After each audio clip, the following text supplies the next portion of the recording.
And we're going to stick with trade right now, not just what's going on with India, but also what's going on with gold. And specifically, this really points to Switzerland. Gold futures in New York this morning surging to a record high after sources telling us at Bloomberg that Swiss gold bars are unexpectedly facing U.S. tariffs. America's mining industry is collapsing, and scientists say this might be permanent. From Arizona to West Virginia, U.S. mines are shutting down overnight. Workers are being laid off by the thousands. Entire towns are vanishing. And while the US stumbles, Canada is quietly taking over. They're not just filling the gap, they're building an empire. The minerals behind electric cars, smartphones, and military weapons are slipping out of American hands, and scientists are sounding the alarm. This isn't just an economic disaster, it's a strategic meltdown. What triggered this collapse, and can the US stop Canada's takeover before it's too late? America is often criticized for being short-term in its orientation, quick to change course. In fact, Washington often shows a steely consistency in its foreign policy. Donald Trump's sudden, inexplicable hostility toward India reverses policies pursued under 5 administrations, including his own previous one. If it holds, this reversal may be the biggest strategic mistake of the Trump presidency so far. It all started with a risky political move. President Trump put high taxes on metals that are brought into the country, such as copper, nickel, rare earths, and even Swiss gold bars. His government said this was a matter of national security and that the U.S. had to keep its bedrock industries safe from competition from other countries. What is the goal? Come back to America and mine for jobs. As a result, a mess of chaos that spreads. Canada, which gives the U.S. the most raw minerals, fought back right away. Because of this, exports went to Europe and Asia instead of the U.S. There used to be a tight supply chain between the two neighbors, but it started to fall apart almost overnight. It happened right away in mining towns all over the United States. Some of the biggest copper plants in Arizona stopped working. Coal pits that supplied steel mills and power plants with fuel closed their doors in West Virginia and Wyoming. Rare earth extraction sites in Nevada, which were once seen as the key to making the U.S. less dependent on China, cut back on output. All of a sudden, thousands of American workers lost their jobs. Whole towns whose economies depended on mining saw them fall apart. Rail cars were just sitting there. Plants that make things went dark. Orders had disappeared for contractors and suppliers. The goal of tariffs was to make mines stronger again. In the end, though, the U.S. shut down the very business it had promised to protect. How the U.S. economy is affected by ripples. The damage doesn't end at the pit head when digging stops. It gets into workplaces, homes, and supply chains all over the country.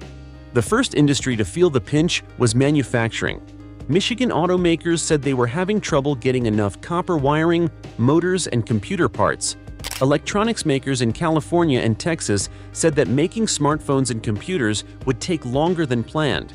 It was hard for even defense companies to get rare earths for missiles, radar systems, and stealth aircraft. The next ones were energy projects. There were delays at wind farms in Texas and solar installations in California because they couldn't get enough wiring-grade copper and specialty alloys. Plans to update the U.S. power grid were held up at a time when more people needed energy than ever. Then there was the effect on the customer. When companies pay more, customers have to pay more in the end. The price of electric cars went up. Things like air conditioners and freezers that are used in the home got more expensive. The cost of making new homes also went up because the materials used in plumbing, wiring, and HVAC systems got more expensive. It had impacts on housing and finance as well. Because they were afraid of long-lasting downturns, banks in mining areas limited the loans they gave to local businesses. As mining profits stopped coming in, state governments cut their budgets. As property tax income dropped, even schools were afraid of having to lay off workers. In short, the economic shock didn't just affect the mines, it hit the heart of American business and daily life. Canada's gains on the world market. America made a mistake, but Canada took advantage of the chance. To make up for the drop in U.S. production, Canadian mining businesses increased their exports. It was easy for trucks and rail cars to get to smelters and ports from the nickel mines in Sudbury, Ontario, to the copper belts in British Columbia. Canada did more than just sell rocks, though. It ensured long-term power. trade officials signed deals with the EU, Japan, and South Korea that made them bigger. Deals like CPTPP and CETA have made it possible for Canadian goods to enter key global markets without having to pay tariffs. Because buyers were afraid of the US's changing policies, they started permanently shifting their supply lines to Canadian producers. At the same time, Canadian companies used their money to buy new technologies like robotics, digital mine planning, and advanced refining systems. They spent money to make the ports at Vancouver and Prince Rupert bigger so they could send more goods overseas. Canada became a leader in rare earth processing, which used to be a weak spot for North America. Not only did Ottawa fund projects to process its own waste, but it also did so to get waste from friends like Australia and Africa. As a result, Canada is setting itself up to be the center of rare earth mining in the Western Hemisphere. Canada, in short, saw a trade war between the US and Canada as a chance. And now it's almost ready to take over the resources that keep the world economy going. Changes in geopolitics and strategy. This isn't just about money.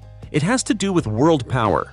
For many years, the United States' control over energy and raw materials gave it a lot of power in trade deals, sanctions, and military alliances. It was safe to get copper, nickel, or coal from the US supply line. Today, though, that balance is different. Allies like South Korea and Japan are talking to Canada about making multi-year mining deals, which will make them less dependent on the United States.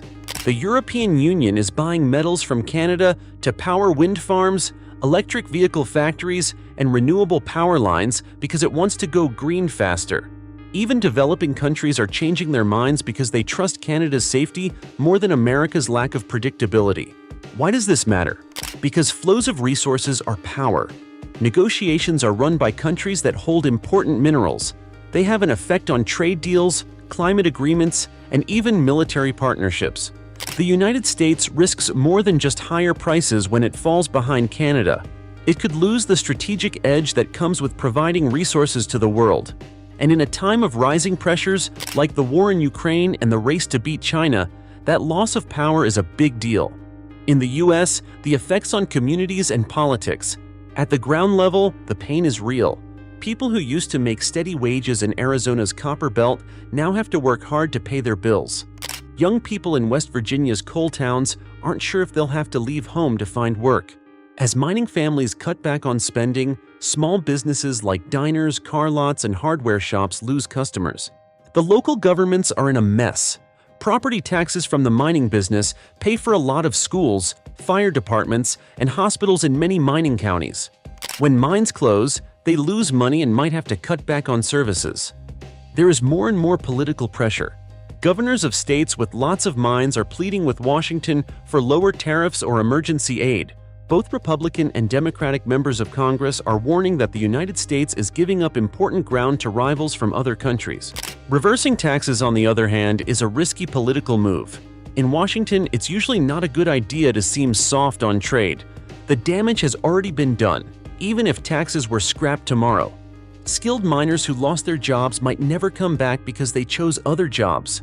When equipment is not in use, it needs expensive repairs before it can be used again. If you lose an international deal, it might take years to get it back. There is a simple fear in many American mine towns. What if the jobs never come back? What will happen next? The US has two clear choices. Option 1, talk with Canada about it. Open up material flows across borders again, keep prices stable, and rebuild the North American supply chain that works together. For this kind of deal to happen, politicians would have to find a way to lower tariffs while still protecting local businesses. If it works, it could let mines slowly start up again and keep long-term agreement. Second choice, stay by yourself. Keep the taxes in place and hope that mining in the US picks up. That's not easy to do, though. It takes years, billions of dollars, and approval from the government to start up large-scale mining again.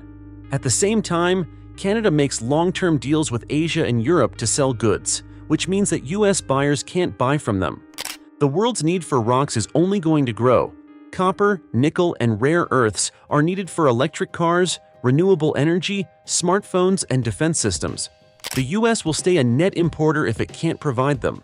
This leaves it open to price increases and changes in foreign policy. There is a lot at stake. This isn't just about mining towns or bad economic times in the short run.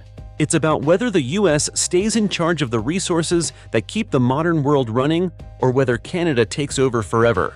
In Canada, on the other hand, the noise of rock trucks and the light from smelters tell a very different story. Mine towns in the United States are getting less busy, but ports and companies in Canada are busier than ever.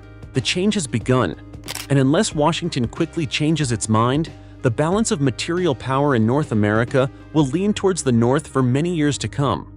What do you think?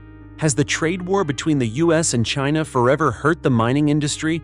Or can the US get back to a state of peace before Canada takes over the world? If you like this video, you will like this video as well.